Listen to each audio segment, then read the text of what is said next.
Constructing your life is about much more than just building a bank account. Each week, join real estate entrepreneur and mindset coach Austin Linney as he interviews guests who are constructing their dream lives and impacting the world around them on a daily basis. If you're an entrepreneur or wanting to start a business, or you just want to hear motivating stories of how others have overcome the odds, you are in the right place. And now for your host, Austin Linney. Guys, welcome back to Construct Your Life. Austin Linney here. I have the honor of having Mr. Victor Nino in the house. How are you doing, sir? Doing amazing. Yourself? I'm doing good, man. Before we get started, I want to thank our sponsor, dreamchasers.com, Adam Carswell. Go check him out. Thank you so much. Man, I tell you what, if I haven't heard more about a guy in my life but haven't had the honor of meeting him, this is the guy right here. He's the guy that makes the magic happen. Big agent, big investor in Austin, Texas. You know, Victor, I like to let my guests kind of tell their story where they want to, and then we'll kind of go from there. Fantastic. So, I guess I'll give you a little summary. I grew up along the Mexican border, Eagle Pass, Texas, about four hours from Austin, south of Austin. And when I was born, we were actually in government housing for about 4 years. My parents used to sell food in a taco truck before they were cool. You know, nowadays it's cool to have a taco truck, not back then. And they ended up saving some money. They bought themselves a little duplex. And we ended up moving into their first home, my parents' first home. We were in a real busy street and close to a park. So at the age of 7, I started selling snow cones outside. Had a little bit a machine, and I'd put the ice and do everything from scratch. So that was pretty cool. I grew up playing sports, so I made a lot of friends and so forth. So people going to and from the park would stop and get themselves a snow cone. My parents then had a little restaurant there at the front of the property. They turned it into a restaurant since, again, it was a busy street. I used to wait tables and just help them with everything that was necessary, take out the trash, you name it. Fast forward a couple of years, my dad said, you know what, let's go ahead and close up the restaurant and let's go ahead and have a tortilla factory.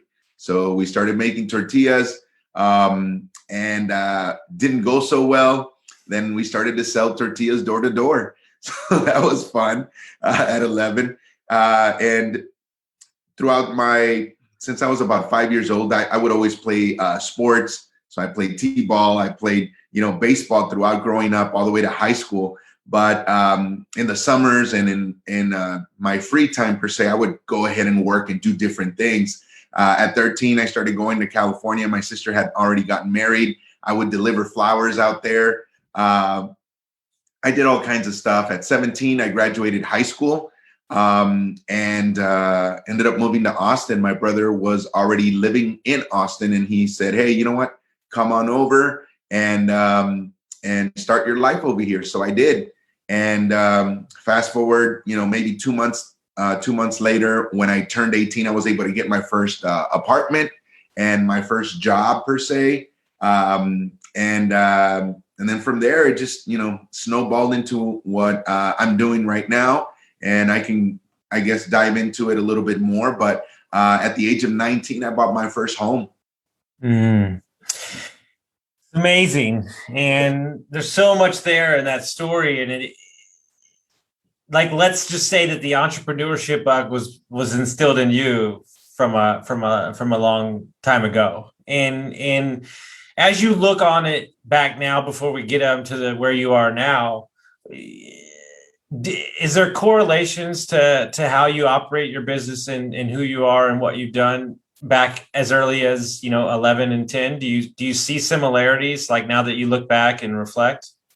I've never thought of that. One thing I will tell you, and I do notice it when I have a conversation with my wife, sometimes she tends to worry a lot more than me. And the way I see it is like, you know what? Well, what's the worst that can happen? You have to start all over again. And at the end of the day, and as long as we're healthy, if 2020 taught us anything, is health is the most important thing. And then 2021 taught us if we have water, gas, and electricity. We have it well. So if we get back to the basics, right? I mean, think about it. We get to the basics and it's like everything else is just gravy. You have a roof over your head. You know what? Gamble it a little bit, but smart. Don't just, Yes. don't be reckless and gamble it all, but don't be afraid to take a chance. I remember I heard this from Jim Rohn. He said, life is so risky, we're not going to get out of it alive. So, hey, you know what? Just go for it. Go for it, and let's see what happens. I love that. I love Jim Rohn. I quote him all the time. So you bought you said you bought your first house at 19. Is that what you said? Yes, sir. So Talk to me about that. Like at 19 years old, like I was trying to put on the right pair of pants. Like you're buying houses. So, what made you think that was a good investment, or had somebody told you that was a good investment? Like, were you already an agent, like in real estate? Like, no, I wish I was an agent at 19. My God. But I'll dive in to that a little bit. So I had been saving money my first year and a half that I was here. Before my 20th birthday, I went to go look at a car because, girls like nice cars at that age. And I wanted to meet more girls and hopefully have some game, right? So I went to go look at a car. I still remember it was a white Mustang. It was a beautiful car. One of my friends knew the sales guy there. So I show up and the guy's like, just take it for a spin. Tell me what you think. Very hands-off kind of guy. And I was like, cool. So I took it for a drive. And I remember I went to my brother's house. And my brothers are like, wow, man, that's a nice car. And like, so you're going to get it? I'm like, yeah, I've been saving some money. I got like $5,000. I'm going to go ahead and buy it. And he's like, come into my office. And I was like, cool. So he jumps on, I think it was like autotrader.com or one website like that. And he's like, wow, you know what? If you take very good care of this car, 5 years down the line, you're buying it for 18, you said, right? Yeah, 18 grand. It's like, if you're lucky, it'll be worth like 6. And I was like, who cares? It's going to be a new car and I'm going to love it. I'm going to enjoy it. I've earned it, that whole mindset. I've earned it and I want it now. And he says, well, you know what? One thing you can do is buy yourself a house and live for free, basically, by renting out a room. Right now, you have a roommate in an apartment. You guys are paying $550 a month. You're splitting the cost. Why don't you just buy yourself a home? And I was still thinking, no, I want the car. So he's like, all right, so how much is your payment in your car? So I told him it was about $350. I was going to give like $4,000 down. And he's like, well, how much is going to be your insurance? And I didn't have insurance back then. I couldn't afford it. Right. So I was making very little money. And he's like, dude, you can't even afford insurance. Like, what are you going to eat? And then I was like, damn, that's true. What am I going to eat? So then I said, you know what? Scrap this whole thing about the car because I can't afford it. It was going to be pretty much the majority of my check. So fast forward, I talked to my roommate. I'm like, hey, I'm thinking about buying a house. Would you live with me if I move and rent out a room? Right now we're each paying $275. We split our time in the bedroom in the sense that three months I was in the bedroom and then we would switch and he would go to the living room. I'd go to the living room, etc. So that's the way we were working it out. And he's like, yeah, man, I'll pay $325 if I have my own room. And I'm like, cool. So that's how that started. And then being so young, I had other friends that were trying to move to Austin. So pretty soon I had 4 people living with me. At the beginning, I was paying $80 a month out of my pocket. And about 3-4 months later, I was pocketing $230 a month and living for free. And I'll tell you, I've been living for free since then.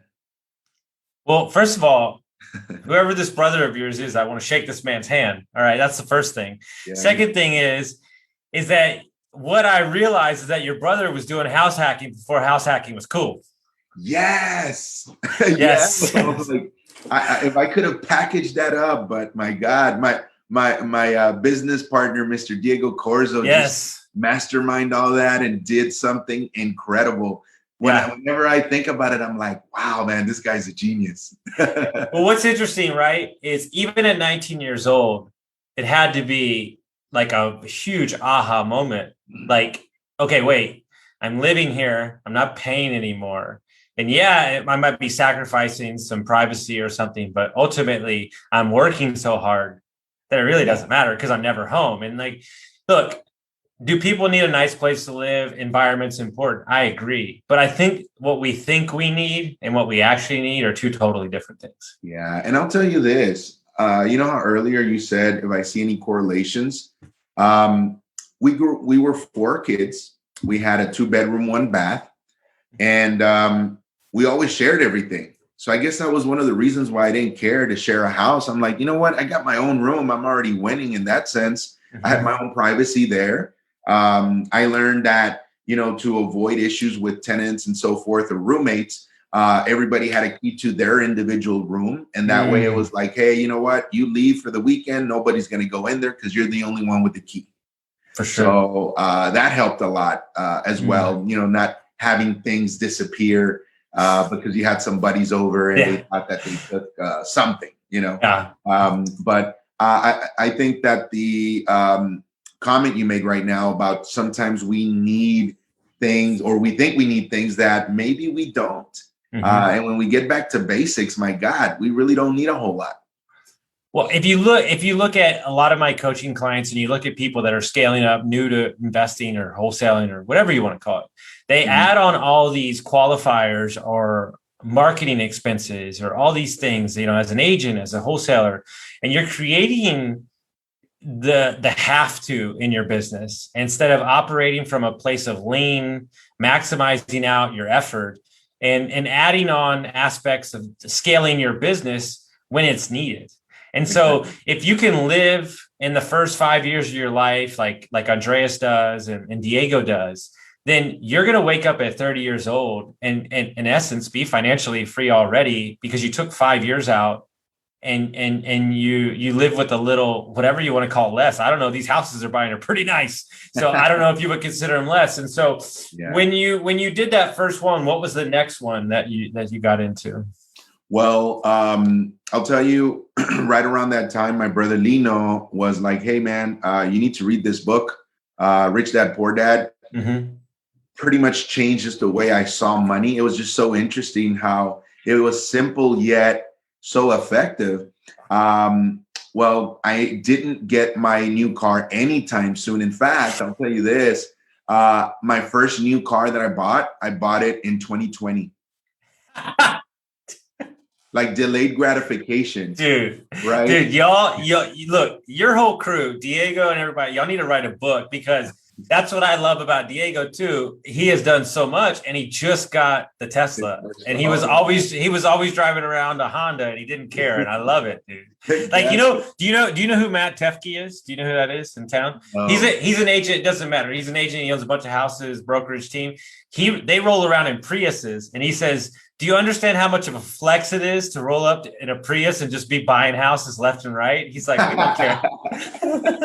That's pretty awesome. Yeah, man. And I'll tell you this, like fast forwarding to, you know, seeing my brother go from when he started, because he's also a realtor, he's also a real estate investor. His first home that he bought was a duplex. And now this guy's building a home that's going to be like $2 million.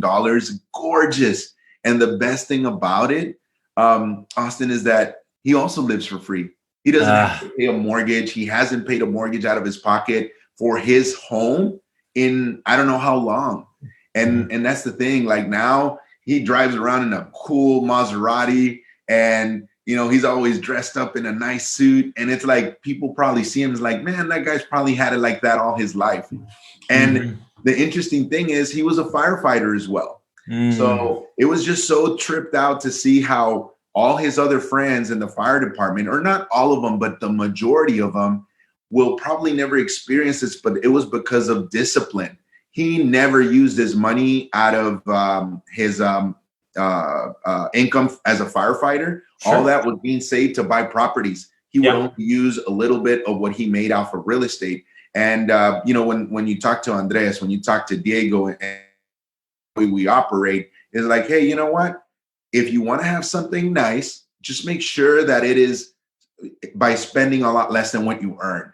And that's really the key. because, and you know what, everybody has a different mentality of what to do and what you shouldn't do. But the way I see it is, you know what, you got to enjoy life a little bit. If something rocks your world, go ahead and do it. Just don't overdo it. And then in the long run, you're going to build. By the time you know it, you're going to wake up and say, wow, I'm so happy I made all those decisions back then. Yeah, I interviewed a friend of mine who had a $4.5 billion exit from his company that he created, right? Wow. And he's like the godfather of marketing in the tech world and everything. And he's 50 now. And he said something to me at the end of the podcast that changed my life. And he said, Austin, he said, you know who my favorite person is? He goes, my favorite person is my 21-year-old version of myself. And he says, you know who's even better? My 26-year-old version of myself. He says, you know who's my favorite version of myself? He said, my 35-year-old version of myself, because that guy worked his ass off and he set this 50-year-old up like a gangster. And he was like, and he was like, do something every day that your future self is going to thank yourself for. Wow. That's cool. Yeah. I like that. I even got goosebumps, man. Yeah. It's so great. It set with me so good. So you get the first house hack. You go from paying $80 to making some money. And then where did you go next from there? So I started saving $230 a month. And then I was like, man, this real estate thing's pretty cool. So at 24, I bought my first duplex. And it was pretty tripped out because I remember renting to this lady. I still stay in touch with her. I've sold homes to her relatives now and stuff. And I still remember my brother was cracking up when we left because I went as the owner of the duplex to, check out what's going on. Something had gone wrong. And then she kept saying, Don Victor, which is Mr. Victor, Don Victor. She spoke Spanish. And my brother's like, damn, dude, you're 24 and you're a Don. Like, it was just super, super funny, man. And so I ended up buying that duplex. And like 3 years later, I ended up buying 2 homes within three months. And then I've just bought homes throughout. I'll tell you this one thing, and I started hearing a lot about this again, maybe about a year and a half ago, 2 years. But we have to stand guard of whose advice we're taking. I remember I read this book, Aftershock. Did you ever read that book? I have not, but I'm going to definitely pick it up now. Don't pick it up. Don't pick it up. Even better. Yeah. So Aftershock was talking about how there was going to be this world meltdown, how things were going to be super cheap. We were going to have massive hyperinflation. It was just like Armageddon. Sure. Right. Well, what did I end up doing? I started selling a couple properties. Worst decision of my life. So I would tell you this, pay very close attention to whose advice you're taking. If it's doom and gloom, you know what? Pay attention a little bit, but just exercise caution. Don't just automatically sell some properties. I mean, right now I'd be sitting a lot prettier if I had kept those homes. But you know what? You win some, you lose some, no big deal. Just move on. And that's another thing that sometimes I see people being so hard on themselves whenever they look back and say, man, that was a bad decision. Don't beat yourself up for it. You made a decision. Let's move on. No, just keep going. But yeah, I ended up buying some rental properties after that as well. But now I'm like very cautious of whose advice I'm taking. And, nowadays what happens, Austin, is like we have millions of podcasts, millions of audiobooks, tons of books. I mean, I have books here in my library here in my house. And we have to be very cautious of who we are allowing to enter our mind, because again, that puts basically all these ingredients in our mind, and then that creates the recipe for our life, right? So if I'd say something that's super, super important is just pay very close attention to who you follow. I couldn't agree more. And so where we sit today, what does your portfolio look like in investing? So right now, only 9 doors, but I'm working on one more to get my 10th. I have 3-month-old baby, and I bought this or got this home under contract because that's going to be for her. In the sense that that's going to pay for college, or that's going to pay for whatever we need to pay. And then I just got approval on an 11 door project. about a mile, no, not a mile, maybe like a quarter of a mile from a casino in my hometown. So I'm really excited about that. I'm going to go ahead and have one unit as Airbnb. The other 10 are just going to be regular rentals. They'll probably rent about $950 to $1,000 a month. So that's going to be really nice. Is this a value add or a new construction? New construction from scratch. Dude, I tell you what, I've been to Eagle Pass a couple of times. You can't get a room. Dude. It's busy all the time. So I know that property is going to do great for you. We'll celebrate. We'll get Andres, Diego, and yourself and I, and we'll go one weekend and stay there. Yes. We're going to have a balcony view to the casino. And yes. The view of the casino now is not really a big deal. But the way I see it, I've been to Laughlin. Have you been to Laughlin? I don't think so. No, sir. Laughlin, Nevada. So they also have some gambling there. And I remember going a long time ago and it was real small. And then all of a sudden I went again and I was like, whoa, there's all these hotels. Mm-hmm. So I'm like, you know what, maybe I'm dreaming, but I think that it's going to grow. It is definitely going to grow. Well, and one of my favorite things to do is talk to big developers and study, human behaviors and investing and stuff. Look, everybody, Central Texas is on some other wavelength right now of investing in business and movement. So if that's the case, then you have an expanding population that's going to be looking for ways to either travel outside of that to get some peace and quiet or whatever. But what I've noticed is a lot of people that have come from El Paso or Eagle Pass and they've come to Austin. Well, they're going to make their money and then they're going to move back home. That's for damn sure. If it's not a second home or something like that. And I interviewed my buddy yesterday. He runs a big equity firm. And he said that the housing shortage in America is 4.5 million. We're short 4.5 million. And he says that California has done a terrible job of keeping the residents. They run the greatest move out of California program that ever existed. This is what he said. He's from California. He does all of his developments in Austin and San Antonio. They spent 2 years studying data in their entire firm. And out of 15 cities, they picked San Antonio. And he believes it's the most recession-proof city in all of America because of the military. Yeah, because of the military. He's doing 4 hotel developments and a bunch of other stuff. And so if that's the case, and anybody that's out of town investing, right? So I live in Georgetown. And I lived in Austin for 9 years. And if you look at what everybody asked me, where should I invest? And I said, listen, all you need to know is there's this highway. It's called 35. And you go from the tip of San Antonio all the way to Dallas, Texas, and you invest anywhere along that highway and you'll be good. Yeah. Dude, there in Gerald, Texas, which nobody's ever heard of, is 5 minutes from me, and they don't have a home for sale. So if they don't have a home for sale, then it's going to go straight up the highway and to the sides. And so if you can see that and you can vision that out, not everybody's going to want to stay in Austin because those prices are getting ridiculous, but the jobs will be there. So maybe somebody lives 45 minutes outside of town. And that's what we're seeing. And so that's why that's why we're starting a construction company.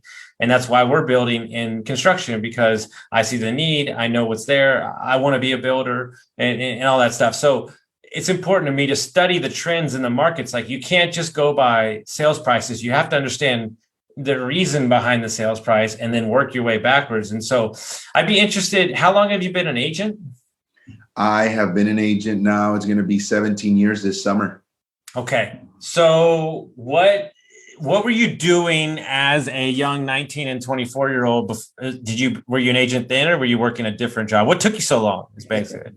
I was working for a company that verified orders on long distance carriers for your home. So you would have a dude call you and convince, your parents and say, hey, if you want to call to California, we can give you this deal. If you call to New York, we can give you this other deal. And then you would say yes. And then they would transfer it to me. And I would be like, hey, this is Austin. You decided to buy this plan, And that was it. It was I didn't really have to think. I could practically do it asleep. And then at 21, at 20, I ended up getting a job as an insurance agent for Progressive Insurance. Mm-hmm. So I started working with them. And I'll tell you on another front, I was going to college. I was going to ACC. I didn't like it. I ended up not finishing. I don't have a degree. I don't even have a 2-year associate's. I remember at 21 or about 3 months before my 21st birthday, I got my first salary job at Progressive, which back then I thought $32,000 was a ton of money. I was like, dude, I'm going to be Sir Richard Branson now with $32,000. I didn't understand. And I still remember at 21, I started that job, and I was with Progressive for quite a while. In fact, I was doing real estate and working at Progressive full time. So I was doing real estate part-time, but then I started noticing in 2005, the first 4 months, I made more money in real estate than I did in my full-time job. And I couldn't understand it. I was like, how the hell is this possible that in 4 months I made what I made all year working 40 hours a week? And that's when I was like, wow. But then the other thing is this, Austin, and I think there are many people that struggle with this. I ended up staying there another 7 years. Can you believe that? I can. I spent 20 years in the restaurant business. I tried to get out for 8. Yeah. Yeah. I mean, think about that. And I remember, it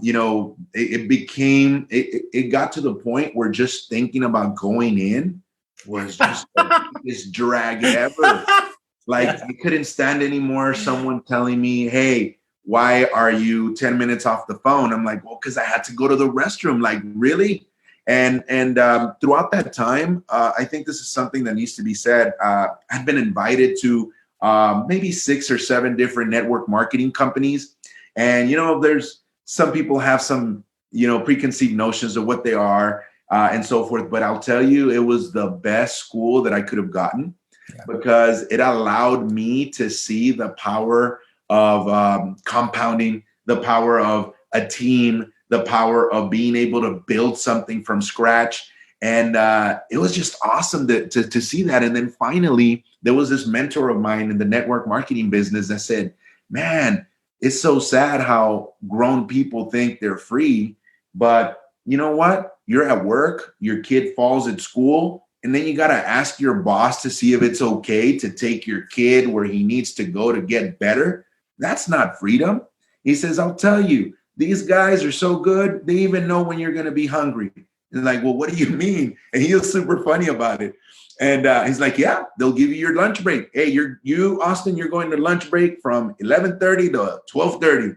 And then it's like, you, Bill, you're going between 12 and 1. And it's like, they know when you're going to be hungry. They tell you when to show up, when to leave. And you know what? Your best friend's getting married. Well, you got to ask for permission to see if you can go. I mean, think about that.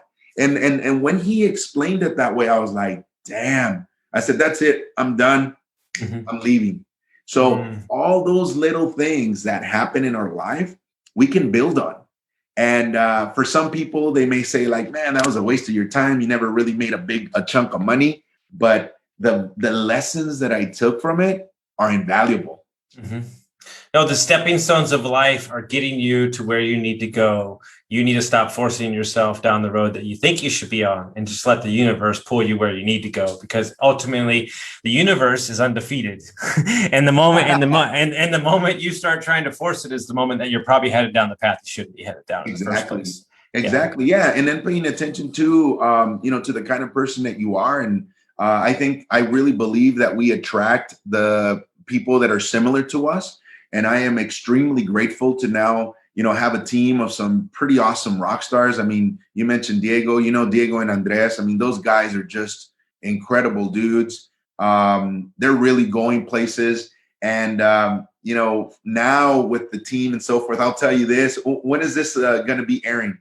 In like a couple of weeks, I think. All right. So I'd have to look, but yeah, drop the bomb on this. Yeah, I can say this then because it's not going to air before. So this Friday, the 25th. Diego and Andres don't even know this, but I was just told by the office that we're going to be the #1 team in Keller Williams here in the Northwest Market Center. So we're like super excited. From what I understand, we're the first Latino-led team. Yes, going to be #1. Yes, here in the Market Center. So we're excited, man. And there's like over 500 agents in the office. So it's a big deal for us. We helped 156 families. 140 of them were sales and buys. The rest were leases. But, we've just been able to build on doing a great job and also knowing how to ask for referrals the right way so that we can build and build and build and build. And ultimately, for us to be able to live a life by design. I'll tell you, before I met Diego, I was in a time of my life where I was working too much. Sure, the money was great, but I had nobody to share it with. And I got to the point where I said, man, what's the point? I remember one day, I think I sold 3 homes. I made like $35,000 or something in one day, most money I've ever made in my life up to that point. And I was super happy. I remember going out to lunch with my brother. I was like on cloud 9. And back then I was living downtown in a high-rise condo. And I remember taking the elevator, and I'm still excited, whatever. I get on my floor and I opened the door, and I still remember seeing this beautiful view of downtown Austin. And it felt so empty, man. Like, I was like, what's the point? What's the point? I started saying, you know what? I'm going to go ahead and find myself a right-hand man or right-hand woman that'll help me with my business so that I can make more time to live life, so that I can enjoy life a little bit more. And I went through, 8 to 10 people. And finally I met Diego, the first one of all of them that if I would say something, he would be like, cool, I'll do it. He would never ask. He was like a soldier, man. And I was a drill sergeant. And if the drill sergeant says something, he's like, boom, execute, boom, execute. And I had never met anybody like that. And now, we've partnered up. And what I've told Diego, we're business partners, full-fledged. And we're going to go ahead and grow this as big as it can and just help as many people as possible. So it's an exciting time in my business as a real estate agent and as a team leader and just sharing this experience with others. So powerful. I need to share something with you that I've shared with Andreas and Diego personally. I spent 20 years in the restaurant business, and it's not a joke that we know that a lot of the restaurant business workers are from Honduras or Mexico, or it's not as, if you don't know that, then I don't know what you're looking at. And so I joke around that I'm like half Latino, because I spent my whole life working side by side with these humans who inspire me with their attitude and their work ethic and who they are as people. And it's, to me, it's one of the most misunderstood cultures in America, and they're always being railed against, and I'm over it. And because these are,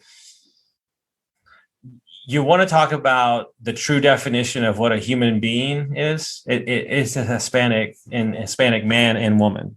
And I have so much love in my heart for how they're so family oriented. They're so hardworking without the complaining, right? And it's just, Andreas, do you know, not Andreas, Adrian Salazar. Have you met him before? No. So he's a young kid who lives in McAllen, who owns 188 doors and a bunch of Airbnbs, right? And I sat with him, and I met with him when he had like 80 units. And I said, listen, dude, you need to understand something. I said, what you're doing on the surface is you think you're buying apartments. That's not what you're doing. I said, you're giving hope to every guy that sheetrocks or lays tile or builds a house that he can own the apartment. He doesn't have to be the one working for it. And he sat back and he's like, dude, Jesus. And I said, yeah, because it matters. Because you can be the one that owns it. You can be the one. You don't have to be just the worker. And I've heard too many stories and too many things. And it's amazing to me, the collective energy that your team has of positivity and feeding off of each other and going to the next level. And so, a lot of the guys that listen to my podcast or people I coach are young agents.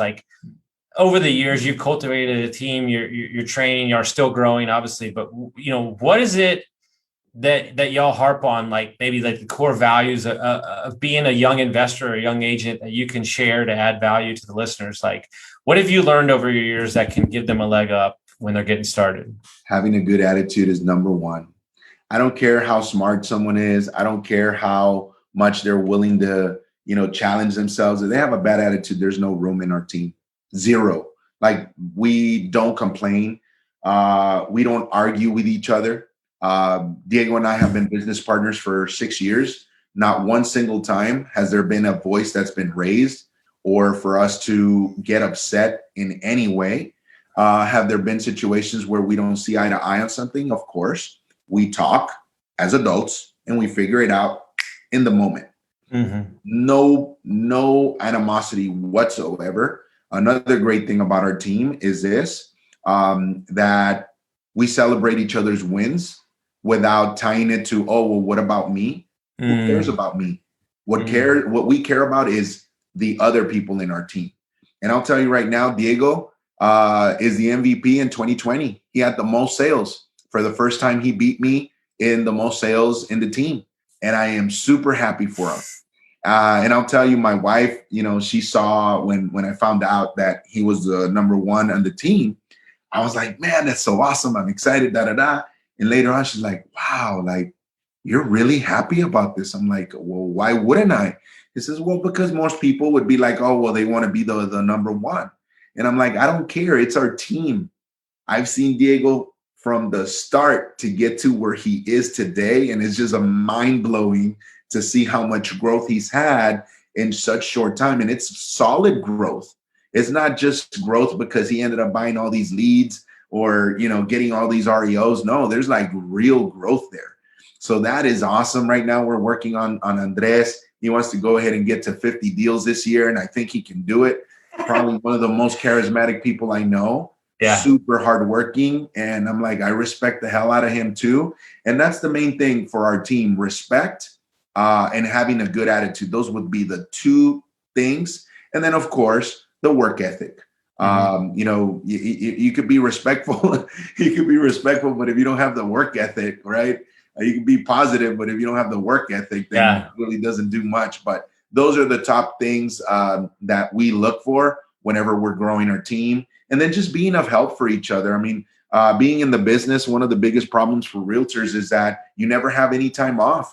Andres was able to enjoy this firsthand.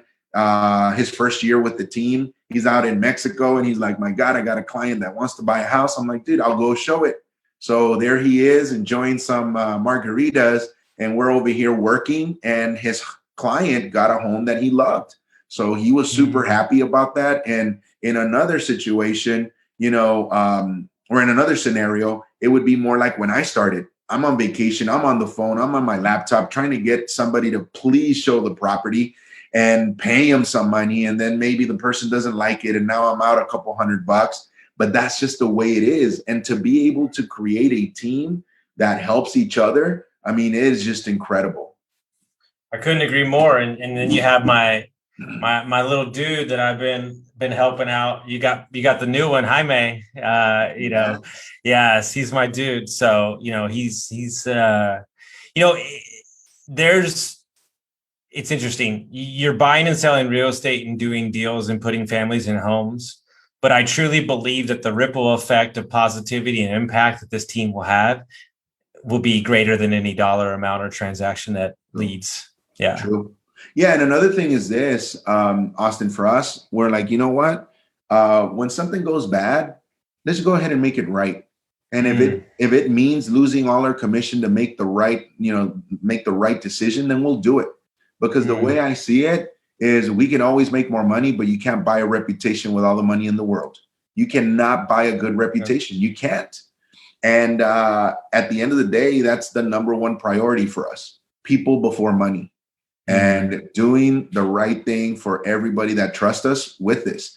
And, kind of backtracking a little bit to what you said, you worked in the industry where there's a lot of Latino people. And, I'll tell you this, I think that the biggest misunderstanding for most that are not first generation or even second generation in this country is the fact that it's not just necessarily the Latinos, but anybody that was born in another country that comes here, the majority of those people become very successful. Why?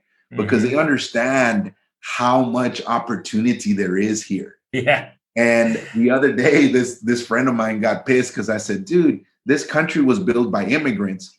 And in his mind, he heard this country was built by Mexicans because I'm Mexican. And he thought that that's what I was saying. I'm like, dude, just pay attention to this. Who built New York City? The Irish that were barely here, first generation. You know, the people that came from different parts of Europe, the Asian people that built the railroads, you know, back in the late 1800s. And it's like, we get to a point sometimes here where we're so comfortable that we don't push.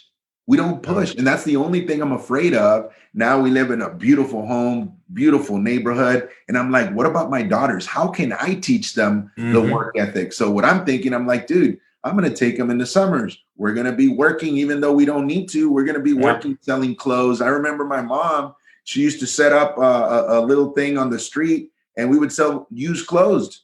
I remember we used to go to the interior of Mexico in Christmas and we would sell toys, you know, for little ranches here and there. And a lot of times, Austin, it seemed like we were traveling back in time. Like, you remember the movie Back to the Future? Yeah. That's how it felt, man. Like, I remember going to a ranch where some aunts used to live. They didn't have running water. They didn't have electricity. In fact, they didn't even have a restroom, man. It was just tripped out. So whenever I would get home to my, humble abode at my parents', never a really nice house, real tiny place, I was so grateful just to be able to turn on this knob and for me to take a hot shower, because you couldn't do that back there. And I was like, wow, all those little things that we take for granted. And I was reminded, like you were in the last month, and all those little things allow us to see how fortunate we are to be where we are. And right now we are in the Austin metro area. How much potential growth is there? A ton. And like you say, if you invest anywhere between San Antonio and Dallas, you're going to be in great shape. And in fact, I'm really happy you said that about San Antonio, because this little house that I'm buying for my daughter, Allison, that one's in San Antonio. So last time we got one for my daughter, Sophia, and we want to make sure that we start building for them. Yeah. My house went up, the other one that I don't have anymore, but went up 200% in 2 years. So yeah, crazy town stuff. But it's interesting to piggyback on your point. Our need as people to seek comfort is the actual thing that's holding you back. Yeah. Yeah. Okay. And so it's 100% true. So if people want to find out more about what y'all have going on, your team, what you got going on, how would they do that? Well, they can go ahead and look me up at VictorNino.com. VictorNino.com or Realtor Nino on Instagram. And then you can go ahead and look through my pictures. You'll see Andres and Diego. You want to definitely follow those guys. They're young and they're hungry.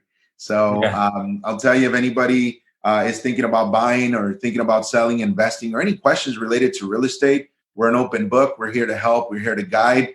And, this has been a really awesome experience, and it's been good getting to know you. Yeah, man. I appreciate you so much, guys. If you like this episode, make sure you send it out to your friends, and we'll see you next time.